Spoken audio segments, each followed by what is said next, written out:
ابھی جب American bases ہیں، اڈے ہیں عرب کنٹریز میں، جی اور ایران نے وہاں پہ اسٹرائک کی، تو یہ کچھ لوگ سوشل میڈیا پر یہ بات کرتے ہیں کہ ایران کو چاہیے کہ اسرائیل پر مارے، عرب کو کیوں مار رہا ہے؟ حالانکہ آپ کیا سمجھتے ہیں کہ یہ ایران عربوں کو مار رہا ہے کہ ایران دفاعی صحیح پوزیشن میں اس ٹائم؟ میں آپ کو اس کا قرآنی تصور پیش کرتا ہوں۔ صحیح۔ مدینہ طیبہ کے اندر نبی کریم صلی اللہ علیہ وسلم نے جس وقت ریاست مدینہ قائم فرمائی تو یہود گناہ گوار گزری۔ اس ریاست کی بقا کے لیے آپ صلی اللہ علیہ وسلم نے غزوات لڑے، تبوک پر تشریف لے گئے، وہ 9 مہینے کا سفر ہے، 900 میل کا سفر ہے، تو بڑی مشقت امیز حالات تھے۔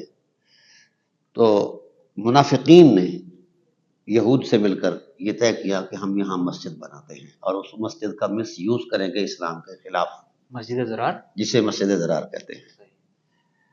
اور رسول اللہ صلی اللہ علیہ وسلم سے کہہ گئے کہ آپ ادھر بھی نماز پڑھیں، ایک نماز پڑھی جائے گی تو صحابہ کرام تو پھر جہاں حضور کے قدم ہوتے ہیں وہاں سر رکھتے ہیں، تو اس طرح ایک انتشار پیدا ہو جائے گا، ہم ان کو اندر سے کھوکھلا کریں گے۔ بنالی مسجد تیار ہو گئی۔ جس وقت آپ صلی اللہ علیہ وسلم تشریف لے آئے تو اس وقت صورتحال یہ سے بنی، اللہ تعالیٰ نے ارشاد فرمایا کہ والذین اتخذوا مسجدا ضرارا، حبیب یہ جو مسجد بنی ہے شرارت کی بنیاد پر بنی ہے، یہ شرارت کا گڑھ ہے۔ صحیح۔ خالق فطرت بالکل مسجد تو اس کا گھر ہے، لیکن اللہ اس کو کیا کہہ رہا ہے؟ شرارت کا گڑھ ہے۔ اچھا مسئلہ والذین اتخذوا مسجدا ضرارا وکفرا، یہ کفر کا بھی گڑھ ہے، وتفریقا بین المؤمنین، یہ مومنوں کے درمیان یہ افتراق پیدا کرنے کے لیے بنائی گئی ہے۔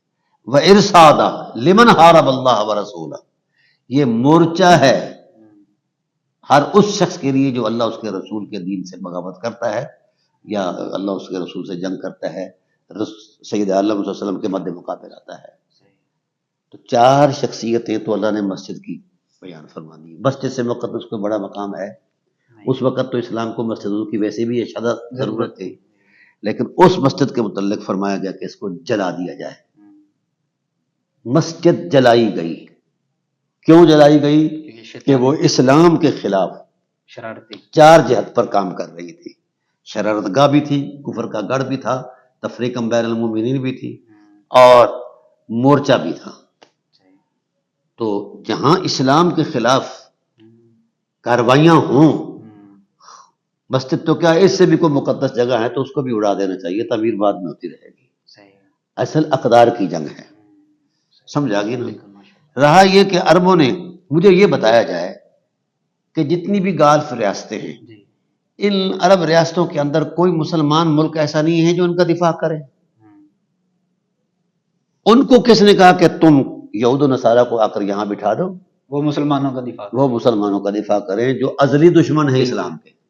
ساری جنگیں اسلام نے ساری جنگیں اسلام کی انہی کی وجہ سے ہوئی ہیں۔ جی بالکل۔ اور دراصل چونکہ یہ جو عموی دین والے ہیں نا، جی یہ عرب عموی دین والے ہیں، صحیح۔ اور بہت سارے اسلامی ممالک پر عموی ٹائٹل پر یہ نظام حکومت چلایا جا رہا ہے، بادشاہت۔ تو عموی دین والوں کو چونکہ وہ بنا کر دیتے ہیں، اور بنو امیہ کا ان کا پرانا رشتہ ہے، عبد الشمس سے لے کر آگے تک ایک ہسٹری ہے، تو اسی فکر اور اسی تسلسل کے ساتھ کیونکہ وہ ماسک اسلام کا پہنا ہوتا ہے اور کام وہ مطلب یہود کا کرتے ہیں، ہمدردیاں ان کے ساتھ ہیں۔ تو اس حوالے سے یہ بات کوئی ایسی بات نہیں ہے کہ مطلب اس پر یہ کوئی احتجاج کی جائے کہ انہوں نے ایسا کیوں کیا۔ اب مجھے یہ بتایا جائے میں اپنے گھر میں آپ کا دشمن بٹھا دوں کہ آپ پر وہ یلغار کرے، تو آپ کو حق دفاع بھی نہیں، جہاں وہ بیٹھا اس میں وہاں بھی ان کو کارروائی کروں، بالکل یہ تو ڈرامے بازی ہے۔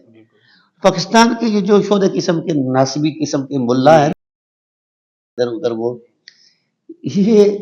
یہ چونکہ فضلہ انہی لوگوں کو کھاتے ہیں، یہ فضلہ خار ہیں، سمجھتے ہیں آپ اس بات کو؟ جی۔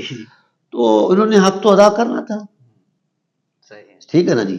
آج بھی اگر ایران ہو یا پاکستان ہو اور ان کے مد مقابل یہود آ جائیں، ٹھیک ہے نا جی، الیکشن ہو جائے تو ان کا ووٹ یہودیوں کو ہوگا، شیعہ کے بغض میں، شیعہ کے بغض میں۔ اس کی وجہ یہ کہ ان کے خمیر کا جو بنایا گیا تھا نا امیزہ، وہ یہود کے ہی فکر اور یہود کے ہی مزاج پر بنایا گیا۔